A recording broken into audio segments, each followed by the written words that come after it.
Assalamualaikum warahmatullahi wabarakatuh. Izin memperkenalkan diri, nama saya Syarif Fadil Ardiansyah.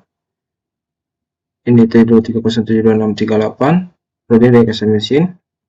Sebelum itu saya mengucapkan terima kasih telah meluangkan waktu Anda menonton video ini.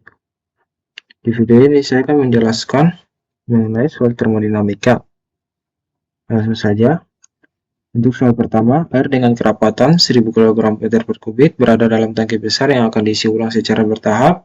Jika air yang akan diisi hingga mencapai massa total sebesar 4500 kg, tentukan A. Volume air yang diperlukan untuk mencapai total tersebut. B. Jika volume air tangki memiliki kapasitas maksimum sebesar 5 meter kubik, apakah tangki itu cukup untuk menampung massa air tersebut? Jelaskan perhitungan Anda. Jika hanya setengah dari kapasitas tangki yang dapat digunakan karena kondisi teknis, berapakah massa maksimum yang dapat ditampung? Dan saya untuk perhitungannya mencari volume yang diperlukan untuk mencapai massa total menggunakan rumus yaitu M sama dengan rho per rho sama dikalikan V, dimana M itu massa sebesar 4500 kg dan rho itu kerapatan sama dengan 1000 kg/m3. Nah, di sini karena mencari volume yang diperlukan, maka V sama dengan massa per rho. Langsung saja, yang diketahui 4500 kg per 1000 kg/m3, kilogramnya dicoret, dua-duanya hasilnya 4,5 meter kubik. Nah, di C tadi ditanyakan apakah tangki ini cukup menampung massa air tersebut. Yang dimiliki kapasitas tangki itu maksimumnya sebesar 5 meter kubik. Dari hasil perhitungannya sebelumnya 4,5 meter kubik itu lebih kecil dari 5 meter kubik, jadi hasilnya ya bisa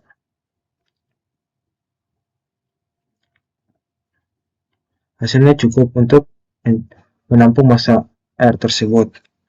Di bagian C, jika setengah dari kapasitas tangki yang digunakan karena kondisi teknis, berapakah massa maksimum yang dapat ditampung? Nah, rumus yang akan digunakan yaitu masih sama, M massa sama dengan rho kerapatan dikalikan volume F. Nah, yang diketahui rho itu kerapatan 1000 kg/m3, sedangkan volume atau F sama dengan 2,5 meter kubik. Nah, 2,5 meter kubik itu hasil dari setengah dikalikan 5 meter kubik. Langsung saja 1000 kg/m3 dikalikan 2,5 meter kubik, meternya sama-sama dicoret, tinggal kilogram, hasilnya 2500 kg.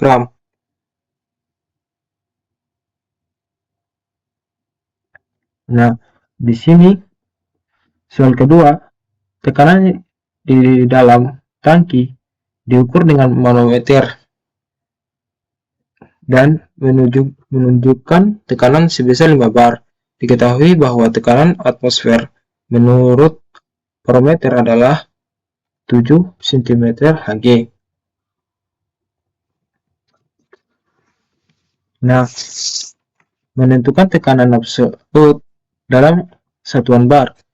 Yang diketahui adalah tekanan mano, yaitu tekanan manometer sama dengan 5 bar. Tekanan ATM yaitu tekanan atmosfer sebesar 70 cm Hg. Dengan asumsi 1 cm Hg sama dengan 1333,22 Pascal. Nah, tinggal masuk saja 70 dikalikan 1333,22 sama dengan 93.325,4 Pascal. Di sini selanjutnya 93 325,4 dibagi 100 sama dengan 100-nya itu dapat dari 1 bar sama dengan 100. Nah, hasilnya 0,9330 bar. Nah, dengan tekanan atmosfer yang kita ketahui, di sini kita buat ini sebar. Rumusnya adalah tekanan ABS sama dengan tekanan mano ditambah tekanan atmosfer. Nah, tekanan ABS sama dengan 5 ditambah 0,9333 sama dengan 5,9330 bar. Nah, untuk C, hitung kembali tekanan absolut dalam tangki jika tekanan yang diukur oleh manometer mengalami kenaikan 25%. Nah, rumus yang akan digunakan tekanan absolut B, yaitu tekanan absolut baru, sama dengan tekanan mano ditambah tekanan atmosfer. Maka tekanan AB absolut baru itu dapat dari 5 bar ditambah 1 bar. 1 bar ini hasil dari 20%. Ya, 5 bar ditambah 1 bar sama dengan 6 bar. Maka tekanan absolut baru sama dengan 6 ditambah 0,9333. Nah, hasilnya 6,9333 bar. Untuk soal ketiga, suhu awal dalam suatu ruang tertutup adalah 30 derajat Celcius. Gunakan informasi ini untuk menjawab pertanyaan berikut. Hitung suhu dalam skala Kelvin, Fahrenheit, dan Rankine. B. Jika suhu digunakan sebesar 50 derajat Celcius, tentukan suhu akhir dalam semua skala dan serta jelaskan perbedaan kenaikan suhu pada setiap skala. C. Jika suhu meningkat dari 30 derajat Celcius ke 80 derajat Celcius, hitung perubahan suhu dalam skala Fahrenheit. Mengapa perubahan ini dan jelaskan mengapa perubahan ini berada dalam skala Celcius. Nah, langsung saja. Di sini diketahui 30 derajat Celcius itu suhu awal di ruangan tertutup. Nah, yang pertama hitung dalam suhu Kelvin. Rumusnya K sama dengan C ditambah 273,15.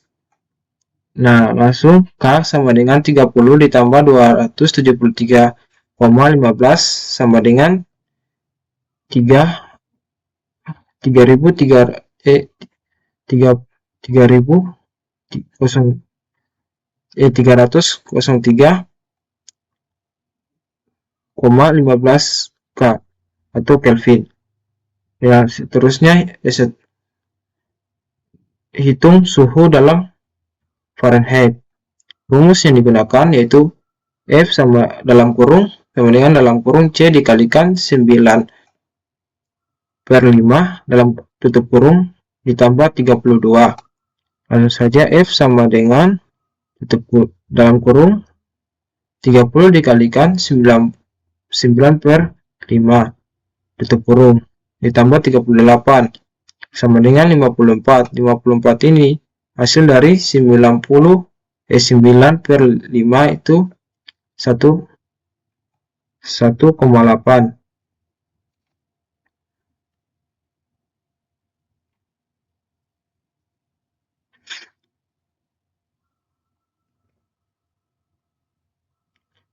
Dikalikan 30 sama dengan 54 ditambah 32 sama dengan 86 Fahrenheit Celsius derajat Fahrenheit.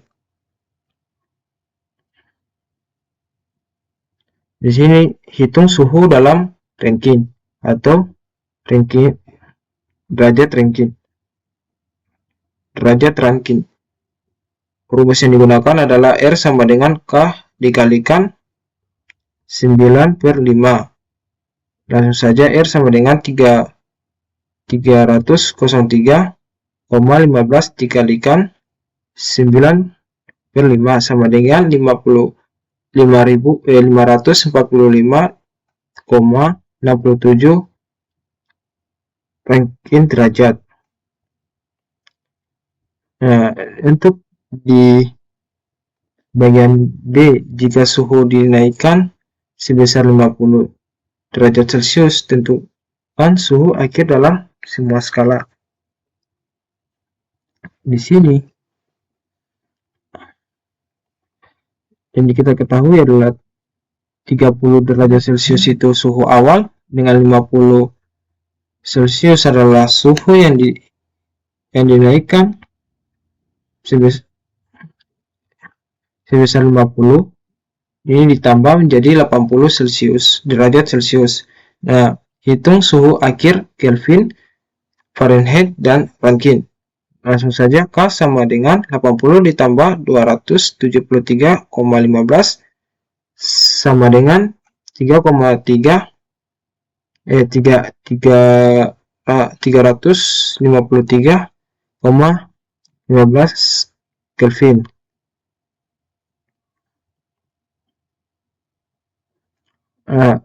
Terus F sama dengan 80 dikalikan 9/5 ditambah 32 sama dengan 144 ditambah 32 sama dengan 176 Fahrenheit. Untuk Rankine-nya 353,15 dikalikan 9/5 sama dengan 635,67 Rankine. Nah, di sini kita disuruh jelaskan perbedaan kenaikan suhu pada setiap skala. Untuk Kelvin, untuk Celcius itu suhunya adalah langsung proporsional.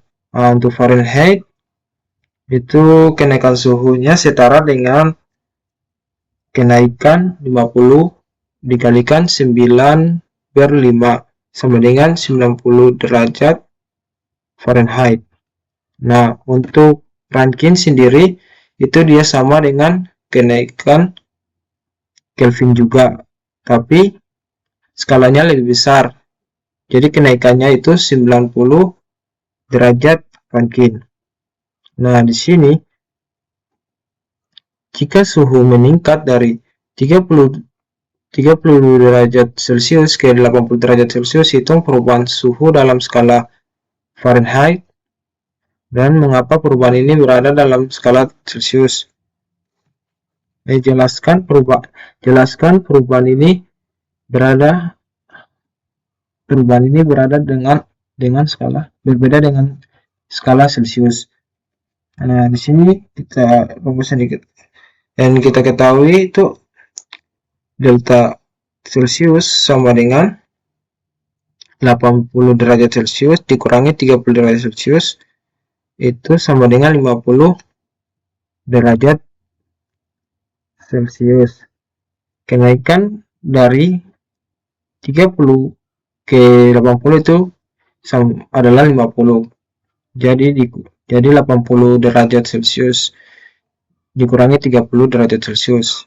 Nah, perubahan suhu dalam Fahrenheit itu ya langsung saja delta F sama dengan 50 dikalikan 9/5 sama dengan 90 derajat Fahrenheit, seperti yang dijelaskan di bagian B. Nah, di sini untuk soal nomor 4 Suatu gas memiliki energi dalam spesifik sebesar 2015 kJ per kilogram. Gas tersebut mengalir dengan kecepatan awal 100 meter per sekon pada jarak elevasi 10 meter dari permukaan tanah dengan kerapatan gravitasi 8 meter per sekon kuadrat jika massa gas adalah 5 kg.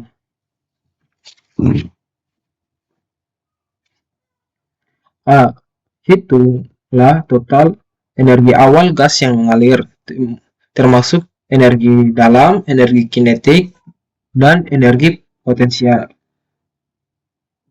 Nyatakan hasil dalam kilojoule. B. Jika kecepatan gas bertambah menjadi 150 meter per sekon pada elevasi 20 meter dari dasar, hitunglah tambahan energi kinetik dan energi potensial yang diperlukan.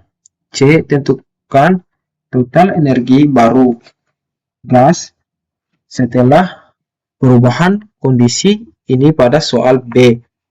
Misalnya, energi total yang dibutuhkan untuk mencapai kondisi akhir hitung dalam efisiensi 85% dari energi yang diperlukan dari energi yang diberikan oleh sistem pemanas eksternal. Berapa energi total yang perlu diberikan oleh sistem pemanas untuk mencapai kondisi akhir tersebut? Nah, untuk yang diketahui adalah energi dalam itu sebesar 215 kJ per kilogram. Nah, sedangkan massa gas itu 5 kg. Kecepatan awal itu sebesar 100 meter per sekon. Kecepatan akhir sebesar 150 meter per sekon. Elevasi awal sama dengan 10 meter. Elevasi akhir sebesar 20 meter. Gravitasi sebesar 8 meter per sekon kuadrat. Nah,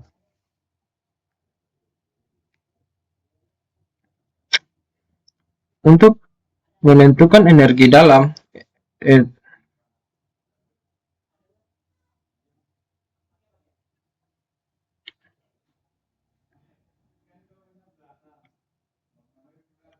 rumusnya yang digunakan itu M dikali U ditambah 1/2 dikalikan M dikalikan volume pangkat F pangkat 2 ditambah M dikalikan G dikalikan H.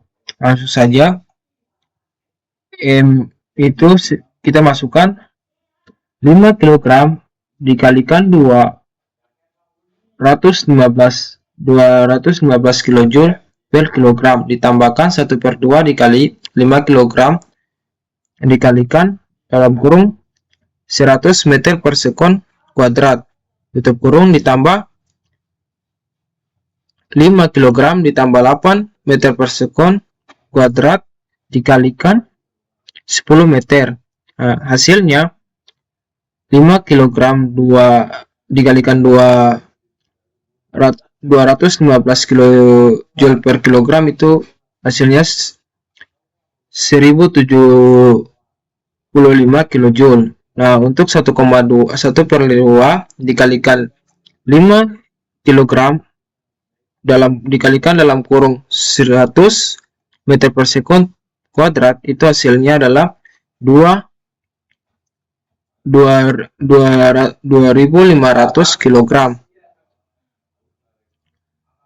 2500 kg meter persegi per sekon kuadrat ditambahkan 400 kg meter persegi per sekon kuadrat itu 400 itu dapat dari 5 kg dikalikan 8 meter per sekon kuadrat dikalikan 10 meter. Nah, hasil yang sebelumnya ditambahkan 2 hasil sebelumnya diubah menjadi kilojoule. Jadi 1075 kilojoule ditambah 25 kilojoule itu kilogram diubah jadi kilojoule. Jadi hasilnya 25 kilojoule. Untuk 0,4 ini dari 400 kilogram diubah jadi kilojoule. Nah, semuanya ditambahkan hasilnya dari 1100,4 kilojoule. Seterusnya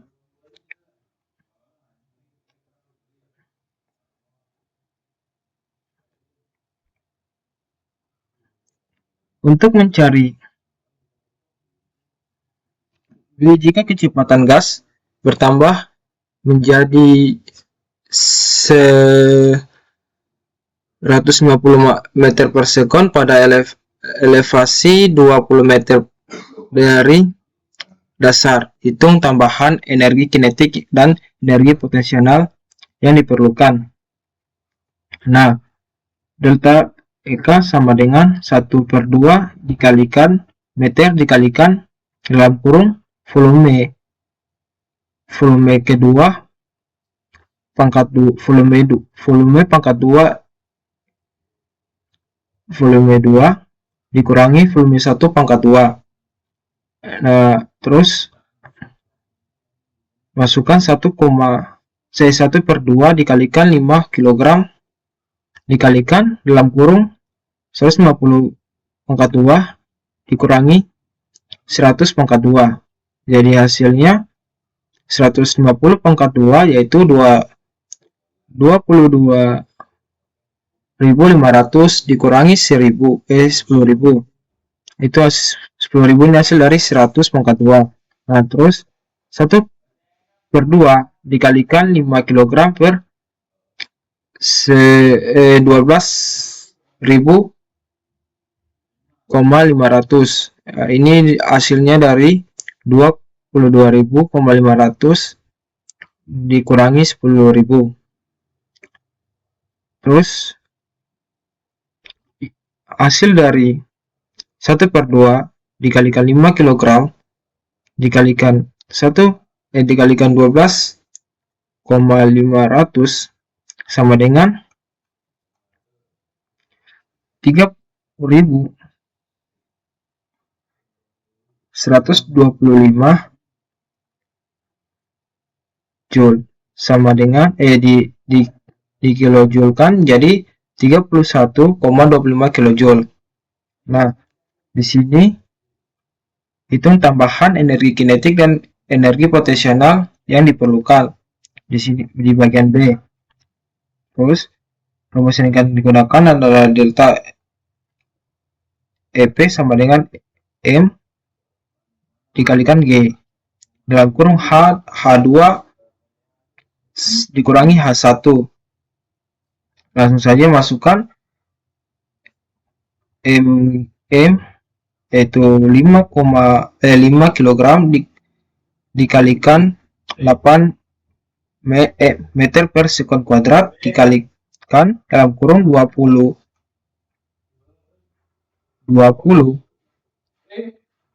dikurangi 10.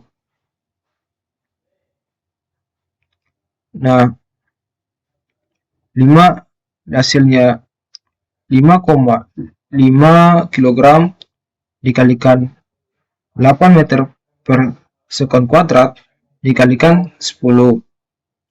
10 ini hasil dari 20 dikurangi 10.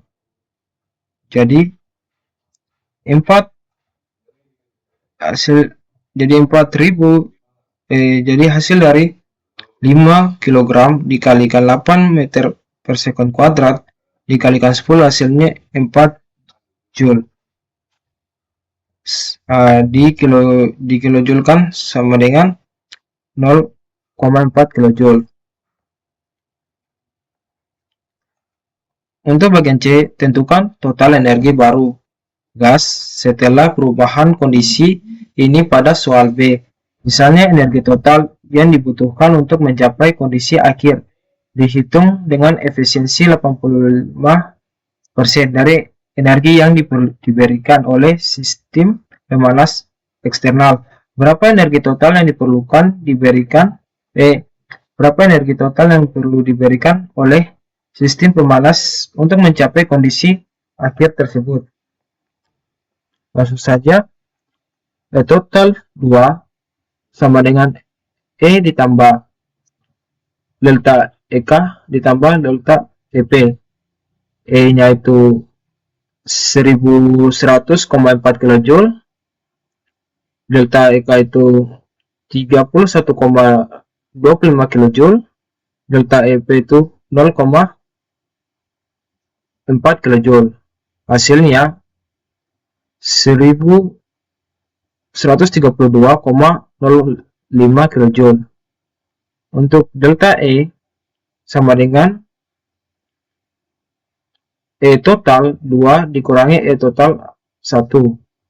Nah, E delta 2 itu hasilnya adalah 1132,0,05 kJ dikurangi 1100,4 kJ, dan hasilnya didapatkan yaitu 31,65 kJ.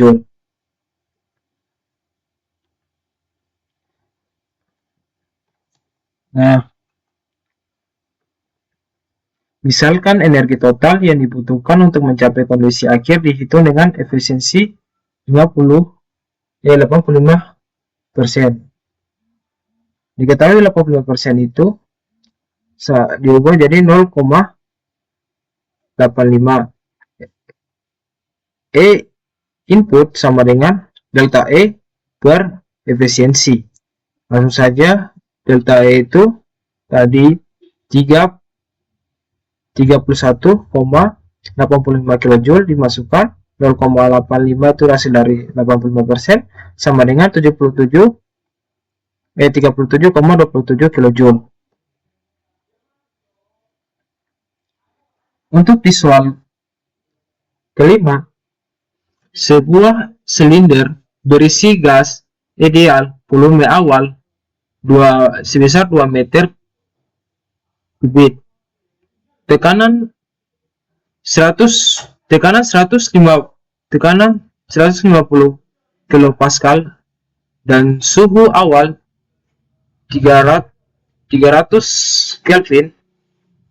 Silinder tersebut yang mengalami beberapa perubahan kondisi sebagai berikut. A. Jika gas tersebut memiliki massa molar atau M sama dengan 28 gram per mol, hitung massa gas dalam silinder dalam satuan kilogram. Gunakan R sama dengan 8,314 Joule per dalam kurung mol K untuk konstanta gas. B. Silinder yang dipanaskan pada tekanan konstan hingga suhunya meningkat menjadi 600 Kelvin. Tentukan volume akhir gas dalam silinder setelah pemanas.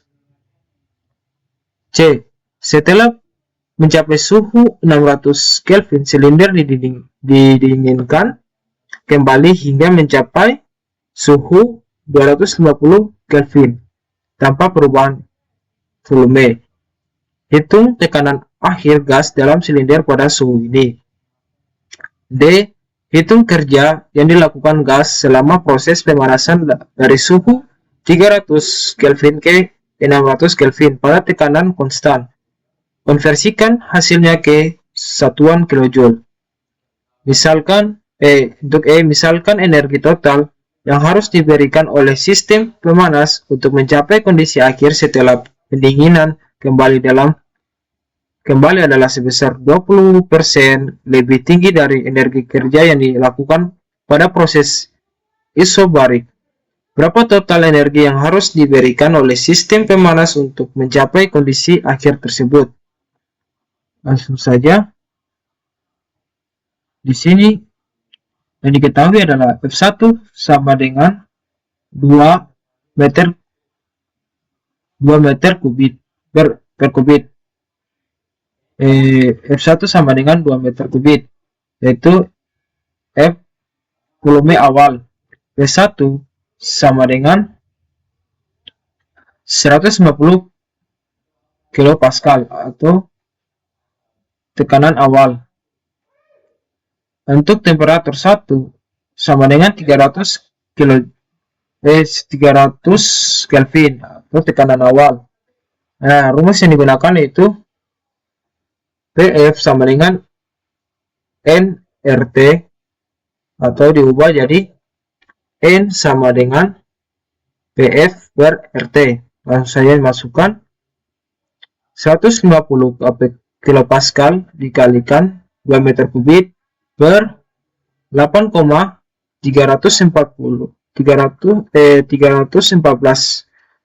Joule per mol dikalikan K dikalikan 300 Kelvin sama dengan 300 itu hasil dari 150 kilopascal dikalikan 2 meter kubik. Nah, sedangkan 494,2 itu hasil dari 8,314 dikalikan 300. Nah, hasilnya dari 300 per 2,494,2 itu hasilnya 120,2 mol. Nah, di sini tentukan konstanta gas. Nah, itu rumusnya M sama dengan N dikali M. N ini sendiri adalah konstanta gas. Langsung saja 120,2 mol dikalikan 28 gram per mol. 28 gram per mol itu hasil dari M sama dengan massa molar. Hasilnya dari 120,2 mol dikalikan 28 gram per mol sama dengan 365 kg. Di sini kilogram karena satuan massa itu kilogram. Nah, di sini untuk bagian B-nya, tentukan volume akhir gas dalam silinder setelah pemanasan. Nah, silinder dipanaskan memiliki tekanan konstan hingga suhu meningkat menjadi 600 Kelvin. Langsung saja rumusnya F1 per T1 sama dengan F2 per T2. Diubah jadi F2 sama dengan F1 dikalikan T2 per T1. Langsung saja dimasukkan 2 meter kubik dikalikan 600 Kelvin per 300 Kelvin sama dengan 2 dikalikan 2. 2 ini hasil dari 600 dibagi 300. Jadi 2 dikalikan 2 sama dengan 4 meter kubik untuk bagian B. Nah, sedangkan bagian C, setelah mencapai suhu 600 Kelvin, silinder didinginkan kembali hingga mencapai suhu 250 Kelvin tanpa perubahan volume. Hitung tekanan akhir gas silinder pada suhu ini.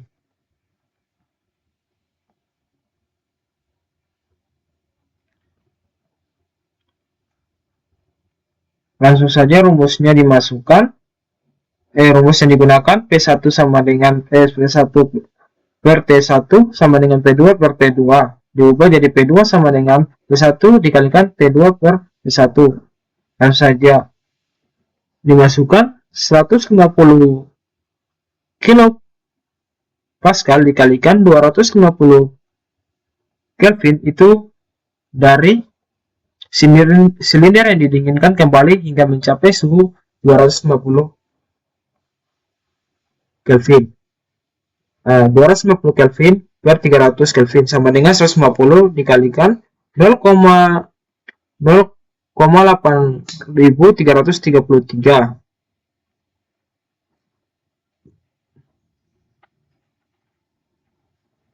sama dengan 125 kilopascal.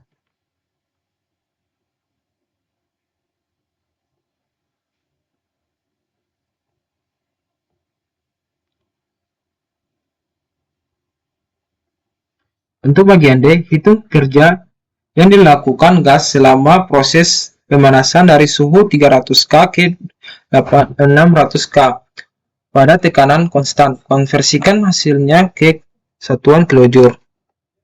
Nah, langsung saja rumusnya yang digunakan yaitu W sama dengan P dikalikan delta F sama dengan P1 dikalikan F2 dikurangi F1. Langsung saja angka yang didapatkan yaitu 150 dikalikan 4 di dalam kurung 4 dikurangi 2 ditutup kurung sama dengan 150 dikalikan 2 sama dengan 300 kilojoule. Itu untuk bagian D. Sedangkan bagian E itu disuruh mencari berapa total energi yang harus diberikan oleh sistem pemanas untuk mencapai kondisi akhir tersebut. Sedangkan sistem pemanas untuk mencapai kondisi akhir setelah dipanaskan didinginkan kembali adalah 20%. Nah, langsung saja rumus yang digunakan untuk mencari E itu E input sama dengan W dikalikan 1 ditambah 0,2 tutup kurung. W itu 300 dikalikan 1,2. Nah, 0,2 ini dari 2%. Nah, hasil dari 300 dikalikan 1,2 yaitu 360 kilojoule. Terima kasih. Sekian dari saya. Assalamualaikum warahmatullahi wabarakatuh. Bila ada salah kata mohon maaf, dan untuk komentarnya sangat dibutuhkan. Nah, itu saja. Terima kasih.